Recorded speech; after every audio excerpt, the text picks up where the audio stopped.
Chapter 122. Who did this pebble belong to? Did it belong to the masked man? Did he drop the pebble by accident? Mia clutched the pebble tightly as if she was holding a precious diamond. If she never saw him again, this stone would be the only thing he had left her. The ambulance took Mia to the hospital. After a series of diagnoses, the doctor was genuinely surprised to find that her injuries were not serious, without knowing Alex had attended to her wound previously. Judging from the stab wound on her leg, it would either rupture her hamstring or worse, damage her muscles and blood veins. However, other than the superficial wound, the veins and tendons inside were intact as if they were reconnected and much firmer than before. The doctor said, "Your wound will heal after a few days of rest." By the way, this is very incredible. Did you do something to the wound? Mia was thinking about the mysterious masked man, but she said, "No, I didn't do anything." The doctor exclaimed, "It's a miracle." Then, he continued, "Oh yes, I've notified the police, they will come soon. You can tell them about the attack." Mia nodded gently. The police came pretty soon. They took the case very seriously since the fight occurred in the downtown area that involved weapons and the injured victim was the top executive of Diamond Group. Among the police officers who came, someone knew the Richard family and that Mia was their guest, so he notified the Richard family about it. Meanwhile, at the Richard family villa, the family members were discussing what they should do.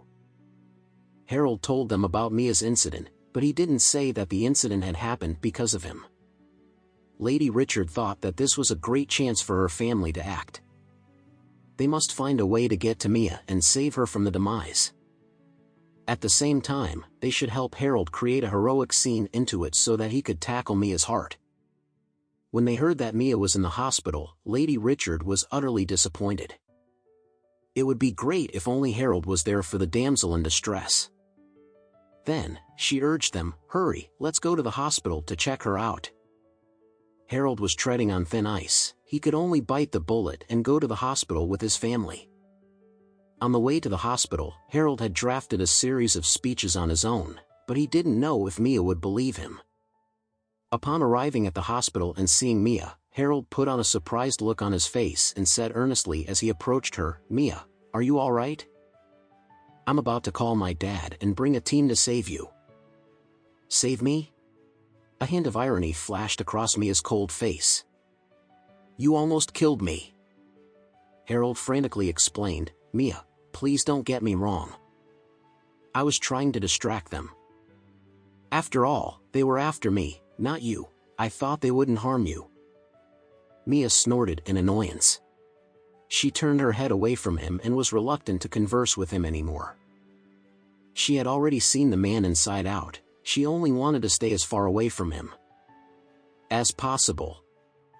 Since Mia had stopped chiding him, Harold assumed that she bought his statement, so he eyed Mia carefully and saw a man's jacket was wrapped around her waist.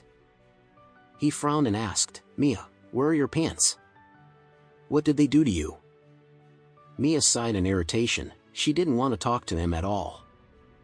"It's none of your business." Alerted, Lady Richard glanced at Mia and saw the male jacket on her. She walked forward and asked, "Mia, you can tell me anything. Did they do something to you?"